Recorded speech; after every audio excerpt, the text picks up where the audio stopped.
అందరూ బానే ఉన్నారు కదండి? ఇదిగో చూడండి. ఇలా బాగున్నారు. చూడండి, మీరు నాకు చెప్పాలా చెప్పండి.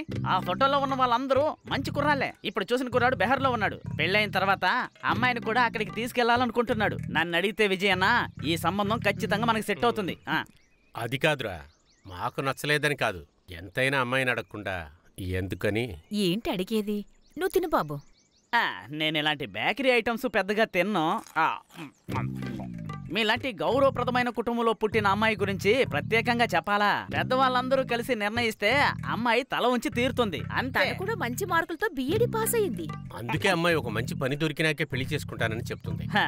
అయ్యో విజయన్న, మీరు ఇలా అంటే ఎలా చెప్పండి? నేనేం చెప్పను, మీరే ఆలోచించి మంచి నిర్ణయం చెప్పండి. నన్ను అడిగితే మంచి కుటుంబం అంతే. బాగా చదువుకున్న కుర్రాడు కూడా. అతను చెప్పేది వినటానికి బాగానే ఉంది, అంతే కదా? నిర్ణయించుకొని చెప్పండి.